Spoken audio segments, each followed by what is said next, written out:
ఇప్పుడు అసలు మ్యాటర్లోకి ఎంటర్ అయిపోతే ఆ రెండు జంతువులు కూడా మంచి దిట్టంగా ఉంటాయండి. ఒకటేమో అడవిలో పెద్ద మనిషి టైప్ అన్నమాట. అంటే నా టైప్ కదమ్మా, నేను చూడు అసలు ఎందులోనూ వేలెట్టకుండా మేనేజ్ చేస్తాను కదా. నువ్వు ఒక్క ఏలు ఎక్కడ పెడతావు, కాళ్ళు చేతులు కూడా పెట్టేస్తావు కదా అబ్బాయి. నువ్వు సెంటర్లో ఎంటర్ అవ్వకుండా ఉంటే నేను మ్యాటర్ ఏంటో మన వాళ్ళకి చెప్పేస్తాను. ఒక దానికేమో 2 ఉంటాయండి, ఇంకో దానికేమో ఒకటే ఉండుద్ది.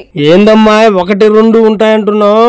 చెస్ నువ్వు మూసుకుంటే నేను వాళ్ళకి డైరెక్ట్ గా వీడియోనే చూపించేస్తానన్నమాట. ఇంకెందుకు లేటు, చూసేయండి మరి.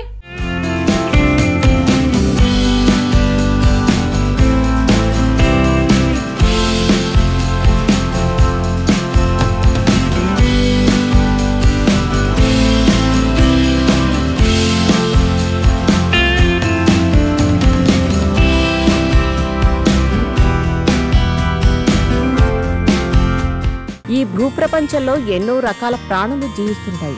అత్యంత బలమైన జంతువు ఏది అంటే గనక ఏనుగు మన కళ్ళ ముందు కనిపిస్తుంది. ఏనుగులు కొన్ని రకాల అడవుల్లో మాత్రం జీవిస్తాయన్నమాట. అవి ఉండే ప్రాంతాలు పచ్చగా ఉంటాయి, పర్యావరణానికి సురక్షితం కూడా. తమ పరిసరాలను పరిరక్షించడంలో ఏనుగులది చాలా కీ రోల్. నిజానికి ఏనుగులు అనవసరమైన గొడవల్లో తొండాలు పెట్టవు, అందుకే వాటిని అడవిలో పెద్ద మనుషులుగా చెప్తాయి మిగిలిన యానిమల్స్. అలాగని తమతో గొడవ పడాలనుకుంటే మాత్రం తొండంతో ఎగరేసి కొడతాయి. ఇలా ఏనుగులకు సంబంధించిన ఒక వీడియో ఇప్పుడు వైరల్ అయ్యింది.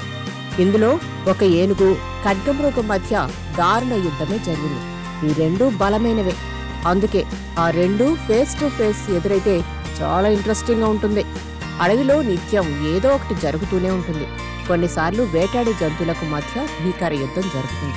కొన్నిసార్లు పవర్ఫుల్ జంతువులు ఒకదాంతో ఇంకొకటి ఢీ అంటే ఢీ అంటాయి. ఇప్పుడు ఈ ఏనుగు ఖడ్గమృగం ఫైటింగ్ చూస్తుంటే వామో అనిపిస్తుంది. ఖడ్గమృగాన్ని వెనక్కి నెట్టేయడానికి ఏనుగు ట్రై చేస్తుంటే అది మాత్రం అస్సలు వెనక్కి తగ్గేందుకు ససేమెరా అంటుంది. ఏనుగు దానిని వెనక్కి నెట్టాలని డిసైడ్ అయింది. ఈ వీడియోలో ఆ పెద్ద ఏనుగు తన తొండం, దంతాలను ఉపయోగించి ఖడ్గమృగాన్ని భయపెట్టి తరిమేయాలని ట్రై చేసింది. ఖడ్గమృగం కూడా తన ఒంటి కొమ్ముతో ఏనుగుపై దాడి చేయడానికి దూసుకొచ్చింది. కానీ ఏనుగు బలం ముందు ఖడ్గమృగం బలం తక్కువే అయినా ఓటమిని మాత్రం అంగీకరించలేదు. ధైర్యం కోల్పోకుండా పోరాడింది.